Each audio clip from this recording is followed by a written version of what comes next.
The United States Navy has just done what military analysts said was impossible. In one devastating, coordinated operation, Iran's entire naval presence in the Strait of Hormuz has been erased. We're talking dozens of warships destroyed, coastal missile batteries obliterated, and an entire chain of command left paralyzed. The most dangerous choke point on planet Earth is now wide open. And Tehran is absolutely terrified. Before we dive deeper, if you're new here, welcome. Our small team works over 12 hours every single day with no rest to bring you the deepest, most accurate military and geopolitical analysis on YouTube. It costs you nothing, but it means everything to us. If you want to support real independent research, please hit that like button, subscribe, and turn on notifications. Thank you. Now, let's get into it. To understand the sheer magnitude of what just happened, you need to understand what the Strait of Hormuz actually represents.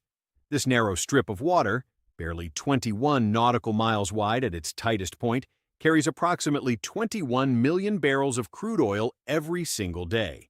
That is roughly 1/5 of the entire world's petroleum supply, passing through a corridor so narrow that tankers must navigate dedicated shipping lanes only 2 miles wide in each direction.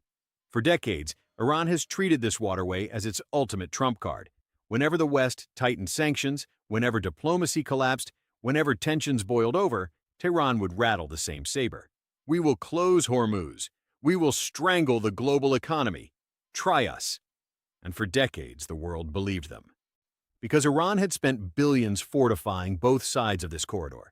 Anti-ship missile batteries hidden in mountain caves along the southern Iranian coastline. Swarms of fast-attack boats operated by the Islamic Revolutionary Guard Corps Navy. Mines stockpiled by the thousands.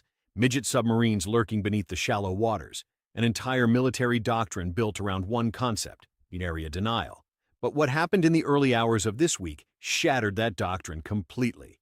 According to multiple intelligence sources and satellite imagery now circulating among defense analysts, the United States launched what is being called Operation Trident Flood, a massive multi-domain strike involving 3 full carrier strike groups, submarine-launched cruise missiles, electronic warfare aircraft, and next-generation autonomous systems. The scale is almost incomprehensible. The USS Dwight D. Eisenhower Carrier Strike Group, already positioned in the Gulf of Oman, initiated the first wave. Simultaneously, the USS Theodore Roosevelt pushed through from the Arabian Sea while the USS Abraham Lincoln provided overwatch from a position southwest of the strait. 3 carrier strike groups operating in perfect synchronization, something the U.S. Navy hasn't done in this theater in over 2 decades. But the carriers were just the visible hand. The invisible hand was far more lethal. Here's what Iran never saw coming. For weeks, possibly months, American Virginia-class submarines had been silently mapping every single Iranian naval asset in and around Hormuz. Underwater surveillance systems, likely a classified network that some analysts have dubbed Poseidon Web, tracked Iranian submarine movements, fast boat staging areas, and mine-laying operations in real time. Every position was cataloged, every patrol route was logged, every weakness was identified. When the order came, Iran's navy was not just attacked, it was systematically dismantled. The opening salvo was electronic. EA-18G Growler aircraft, operating from the Eisenhower, unleashed a wall of electromagnetic disruption that blinded Iranian radar systems across a 200-kilometer front. Iranian operators watching their screens saw nothing but static. Communications between IRGC naval headquarters in Bandar Abbas and forward positions simply ceased to exist. Then came the Tomahawks. Over 480 Tomahawk cruise missiles were launched in coordinated waves from destroyers, cruisers, and submarines. Their targets had been selected with surgical precision. Coastal defense missile sites near Keshem Island, anti-ship battery positions along the Bandar Abbas corridor, radar installations on Abu Musa Island, and command and control bunkers buried in the mountains overlooking the strait. The first wave hit at 3:17 a.m. local time. Within 11 minutes, 97 confirmed missile sites were neutralized. Iran's entire coastal defense network, the backbone of its Hormuz strategy, collapsed before a single Iranian commander could issue a coherent response order. The second wave targeted the fleet itself. IRGC fast attack boats, those infamous swarm vessels designed to overwhelm larger warships through sheer numbers, were caught docked or at low readiness. 22 vessels were confirmed destroyed or disabled in port. Among the losses, multiple Zona-class missile boats, Paycap-class fast attack craft, and at least 2 Ghadir-class midget submarines. But here's the detail that stunned even veteran military watchers. The U.S. deployed autonomous drone swarms, launched from literal combat ships, as decoys in the opening minutes. These drones deliberately triggered Iranian anti-aircraft fire, forcing IRGC air defense operators to reveal their positions, burn through their missile stocks, and expose their radar signatures. Once exposed, they were eliminated within seconds by follow-up precision strikes. Iran didn't just lose a battle. Iran lost the ability to fight one, and the numbers are brutal. An early damage assessments compiled from satellite passes and signals intelligence suggest Iran has lost approximately 40% of its total deployable naval capacity in a single night. 40%. That includes surface combatants, coastal launchers, underwater assets, and critical command infrastructure. 0 Allied casualties have been reported. 0. The operational gap between the two forces wasn't a gap. It was an abyss. Now, this is where the situation becomes truly terrifying. Because what we're witnessing is not just a military defeat. It's the total collapse of Iran's primary strategic deterrent. Think about what Hormuz meant to Tehran. It was their insurance policy, their nuclear negotiations leverage, their guarantee that no matter how isolated they became, the world would always think twice before pushing too hard. That leverage is now gone, evaporated overnight. IRGC commanders who spent their entire careers preparing to close the strait are now staring at satellite photos of their own burning bases. Internal sources suggest that morale within the Revolutionary Guard Navy has cratered. Multiple unit commanders lost contact with Central Command for over 6 hours during the operation. Some still haven't re-established secure communications. Supreme Leader Khamenei reportedly convened an emergency session of the Supreme National Security Council within hours of the strikes. According to leaked accounts, the meeting was chaotic. Military advisors presented casualty figures and asset losses that were far worse than initial reports suggested. Khamenei demanded immediate retaliation, but was told, bluntly, that Iran currently lacks the capability to mount any meaningful naval response in the Hormuz theater. That is an unthinkable sentence for the Islamic Republic. And yet, here we are. On the diplomatic front, the fallout is reshaping alliances in real time.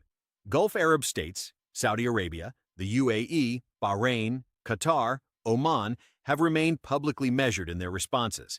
Behind closed doors, however, the reaction is dramatically different.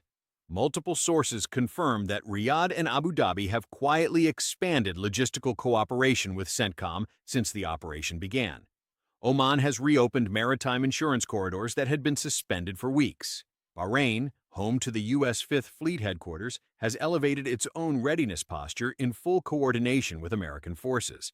The message from the Gulf is clear. They are backing the new reality. But from Moscow and Beijing? Silence. Absolute deafening silence.